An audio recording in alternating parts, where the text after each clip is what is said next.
control the vertigo.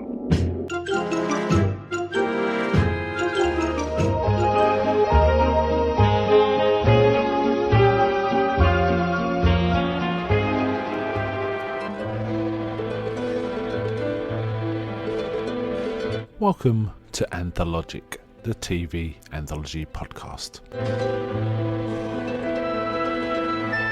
I am your host, Mark. Anthologic is a podcast dedicated to exploring the good, the bad, and the odd of horror, science fiction, and the best of mystery suspense anthology shows and series on TV.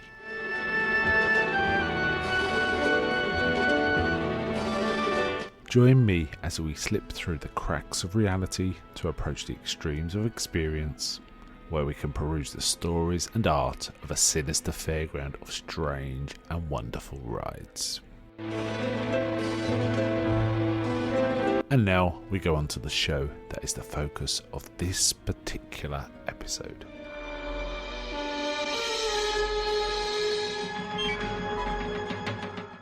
Welcome to this episode of Anthologic with your host Mark. Today I want to talk about a horror anthology series which first appeared on Hulu, or still is on Hulu, which came out in 2018, October the 5th, 2018 in fact. And there are two seasons of this, so the first season premiered at that date. It's called Into the Dark. An interesting one, this is these series, this show basically is producing pretty much feature-length TV movies. It's kind of revisiting that format. And, it's kind of interesting that someone would do something like this. The first season, there were 22 episodes in all. The first season, which is 2018, October 2018, until September 2019, was 12 episodes. And the second season pretty much continue with that. A month later, in October the 4th, 2019, the second season aired. And in actually, I'll tell you that they're still airing. There are 10 episodes, but there is another 11th planned, but that's not been aired. Presumably production was stopped at some point because of what's going on in the world in 2020. So yeah, there might actually be more on the way than what I'm talking about.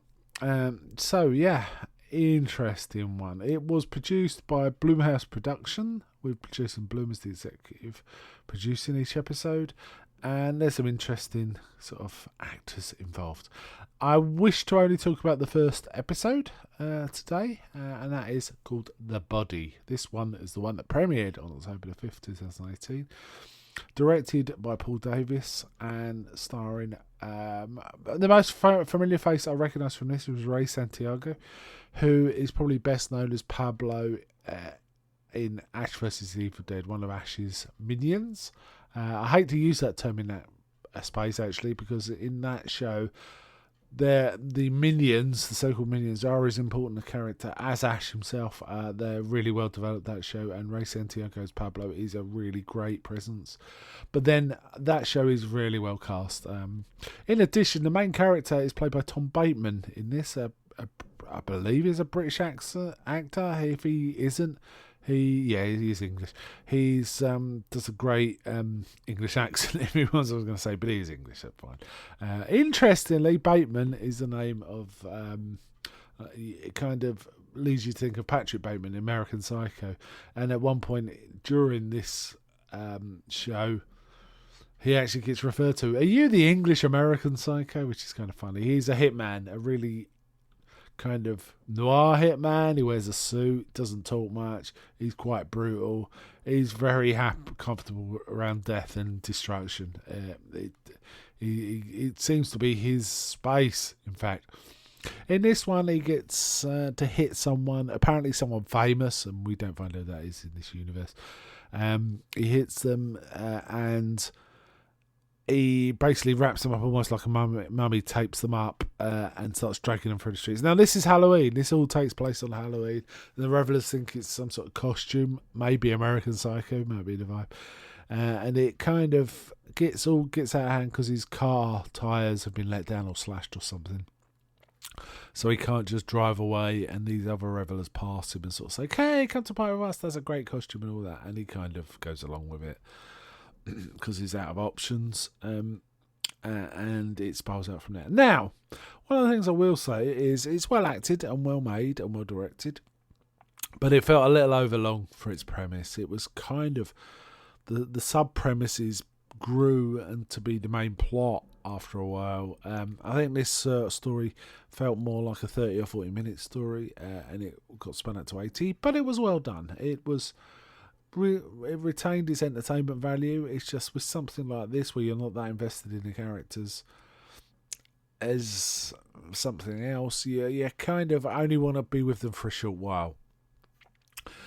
And one of the problems perhaps were a lot of the characters were quite unlikable, frankly. I did mention Ray Santiago is a great actor and he was good in this, but he played a horrible character, really, a rich kid who gets it over his head and whines a lot, and that's a bit tiresome. Who else is in this? There's another character, Maggie, played by Rebecca Rittenhouse, who's pretty good. She's it kind of splits into two stories. These guys trying to evade the hitman, and the hitman and this woman kind of pursuing them. There's more to it. There's lots of meditations on the meaning of death and, being comfortable with that space and power and life, in fact.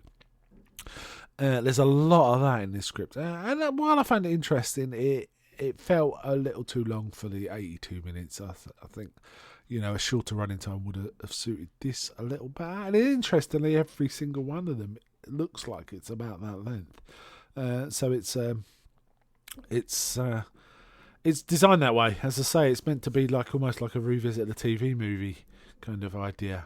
This is brutal. There's no holding back. It's kind of grim. This is an R-rated piece of work, it feels like. I quite liked it. It got a mixed response. It got an average rating on Rotten Tomatoes of about 50%, 5.4 out of 10. Though I think it was better than that. I think it's more like a 6.5, 7. Let's just look at IMDb and see what that gave it. This can be hard to navigate. I suspect it's more 6.3. Yeah, 6.3 sounds about right to me. I wouldn't disagree with that score at all. I think that seems like a solid score. But it does feel, as I say, a little overwritten. But I kind of got absorbed. I kind of watched it. I sound like I'm flip-flopping here, and I kind of am, really. I liked it. I'm not sure I remember it in, say, a year. But it's starts off well and kind of tense and strong, but then it kind of, you can only keep up that so long before it gets tiresome.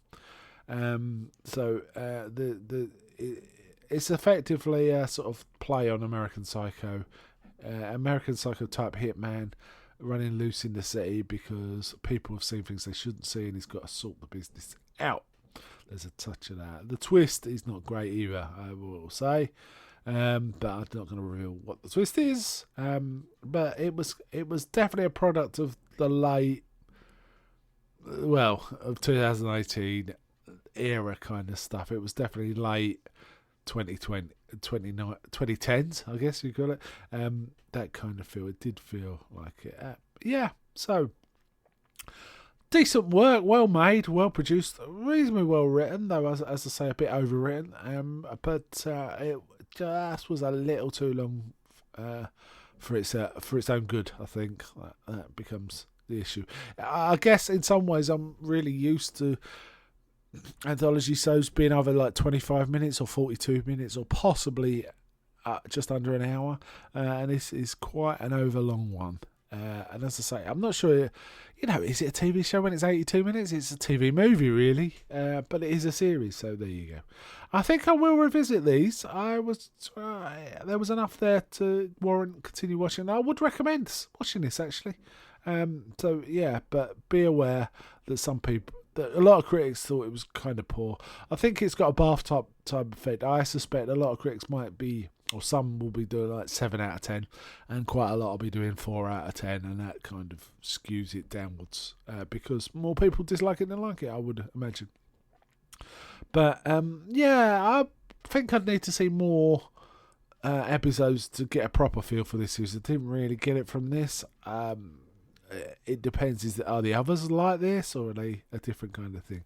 But it was watchable and reasonably enjoyable too, if you like your horror, that is, of course. Right, I think I'll wind up there, but before I go, may I ask, is anybody out there? I'm not.